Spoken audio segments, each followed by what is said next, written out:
बिस्मिल्लाहिर्रहमानिर्रहीम। अस्सलाम वालेकुम दोस्तों, कैसे हो आप सब। मैं सैयद सुमेर शाह और आप देख रहे हो सैयद सुमेर शाह फूड चैनल। दोस्तों आज मैं आपके लिए खट्टी मीठी इमली की चटनी की इतनी आसान रेसिपी लाऊं कि इंशाल्लाह आपको मज़ा आ जाएगा। और ये हम इतनी आसानी और इतनी जल्दी से तैयार कर लेंगे कि आप कहेंगे कि वाकई ये जल्दी तैयार हो गई। और मेरे ख्याल से शायद ही किसी ने आपके साथ इतनी आसान रेसिपी पहले किसी ने शेयर की होगी। इस वीडियो में आगे बढ़ने से पहले आपसे एक छोटी सी रिक्वेस्ट है कि मेरे इस वीडियो को लाइक करके चैनल को सब्सक्राइब कर ले। तो अब रेसिपी की तरफ चलते हैं। बिस्मिल्लाहिर्रहमानिर्रहीम। तो यहाँ पर सबसे पहले मेरे पास है आधा पाव इमली जो कि बिल्कुल फ्रेश है। और यहाँ पर आपने लाल वाली इमली लेनी है, ठीक है, काली वाली नहीं लेनी। तो अब हम इसको साइड में रख देंगे और इस तरीके से एक खूबसूरत सा बाउल ले लेंगे और इस इमली को हम इसके अंदर एक चम्मच की मदद से ऐड कर देंगे इस तरीके से।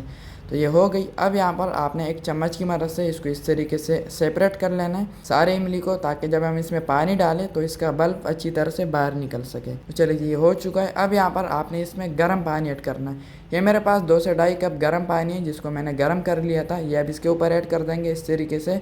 इससे यह होता है कि बल्ब जल्दी भी बाहर आ जाता है और अच्छी तरह से बाहर आ जाता है। आप चाहे तो ठंडा पानी भी डाल सकते हैं, लेकिन गर्म पानी से यह होता है कि इसका बल्ब अच्छी तरह से बाहर निकल जाता है। अब यहाँ पर फिर से एक चम्मच की मदद से अच्छी तरह से इसकी मिक्सिंग करेंगे ताकि बल्ब अच्छी तरह से बाहर निकल सके। और अच्छी तरह से मिक्सिंग करने के बाद अब इसको हम ऊपर से ढक देंगे तकरीबन 2 घंटे के लिए, ठीक है। यहाँ पर आपने इसको स्टे लाजमी देना होता है, नहीं तो इसका बल्ब अच्छी तरह से नहीं निकलता। तो चलिए जी, यहाँ पर तकरीबन 2.5 घंटे हो चुके हैं। ढक्कन को साइड में रख देंगे और अब यहाँ पर ये देख लिया हमारे इमली से अच्छी तरह से बल्ब बाहर निकल चुका है। अब यहाँ पर आपने हाथों की मदद से अच्छी तरह से इसकी मिक्सिंग करनी है, लेकिन एक बात आपने याद रखनी है, बहुत ही अहम बात आपको बता रहा हूँ। इमली के साथ जो उसका कवर होता है ना, जो एक जैकेट से होती है, वो आपने नहीं निकाली, नहीं तो फिर हम बाद में जब इसका बल्ब निकालेंगे तो उसमें बड़ा मसला हो जाता है।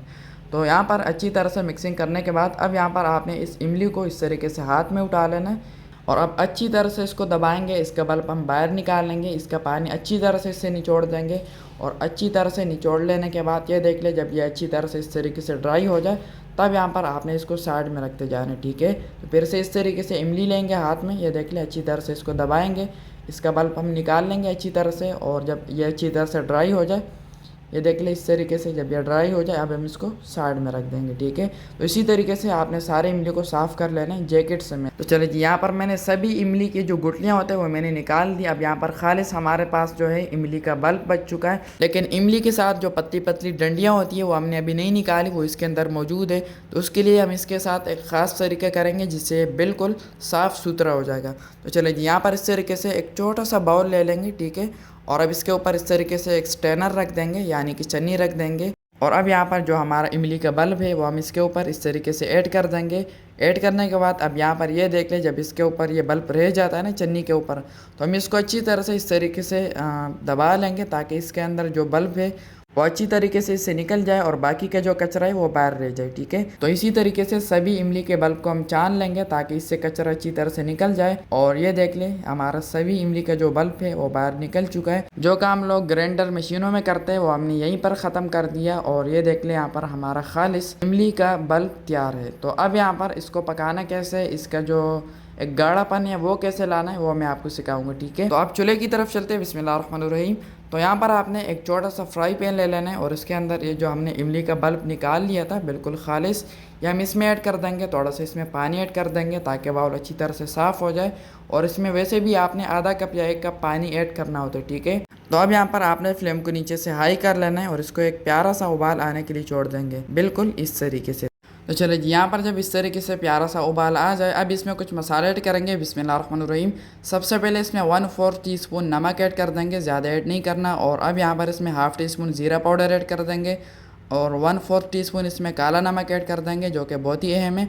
1 टीस्पून इसमें कुटी हुई लाल मिर्च ऐड कर देंगे। आप चाहे तो पाउडर भी ऐड कर सकते हैं, लेकिन इससे खूबसूरती आती है। तो अब यहाँ पर अच्छी तरह से इसकी मिक्सिंग करेंगे। ये मसाले काफ़ी है, लेकिन काफ़ी लोग इसमें अदरक भी ऐड करते हैं, दालचीनी भी ऐड करते हैं, लेकिन मुझे नहीं लगता कि हमें इसमें कोई एक्स्ट्रा चीज़ डालनी चाहिए। आई थिंक कि इसके लिए ये मसाले ही काफ़ी है। तो अब यहाँ पर 1 मिनट पकाई करने के बाद मोस्ट इंपॉर्टेंट जिसकी वजह से इसको खट्टी मीठी चटनी कही जाती है वो है चीनी। 1/4 कप में इसमें चीनी ऐड कर रहा हूँ। अगर आपको मीठा ज़्यादा पसंद है तो आप ज़्यादा ऐड कर दें।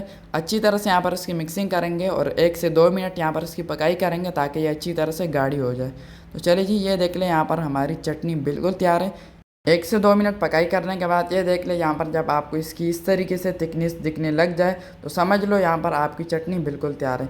तो फ्लेम को नीचे से ऑफ कर लेंगे फ़ौरन से ही, मज़ीद इसको हम ड्राई नहीं करेंगे। तो अब यहीं पर हम इस तरीके से एक छोटा सा बाउल ले लेंगे और इस बाउल के अंदर ये हमारी तैयार की हुई चटनी डाल लेंगे ताकि हमारी चटनी मज़ीद फ्राई पैन के अंदर सूखे ना। ठीक है, फ्राई पैन को अच्छी तरह से साफ़ कर लेंगे ताकि चटनी ज़ाया ना जाए। तो अब फाइनल लुक की तरफ चलते हैं। बिस्मिल्लाहिर्रहमानिर्रहीम। तो माशाल्लाह माशाल्लाह दोस्तों, यहाँ पर हमारी इजी एंड क्विक खट्टी मीठी मज़ेदार सी चटनी की रेसिपी बिल्कुल तैयार है। तो आई होप आपको मेरी हर बात समझ में आ गई होगी, और अगर कोई बात समझ में ना आई हो तो मेरे से कमेंट में पूछ ले। और अगर मेरी ये वीडियो अच्छी लगी हो तो इस वीडियो को सबके साथ शेयर लाजमी करना है। सबके साथ कौन? आपके क्लास फेलोस, आपके कजन्स, आपके रिश्तेदार, सबके साथ शेयर करें ताकि सबका फ़ायदा हो। और मेरी इस वीडियो को लाइक करके चैनल को सब्सक्राइब कर लें। तो मेरी दुआ है अल्लाह ताला से कि अल्लाह ताला आपको सदा खुश और सलामत रखे। अल्लाह ताला आपको दोनों जहानों की खुशियाँ और कामयाबियाँ अता फरमाए। तो मिलते हैं किसी नई वीडियो में न्यू अमेजिंग रेसिपी के साथ। तब तक के लिए अपना बहुत सारा ख्याल रखिएगा, दुआ में ज़रूर याद रखिएगा। अल्लाह हाफिज़।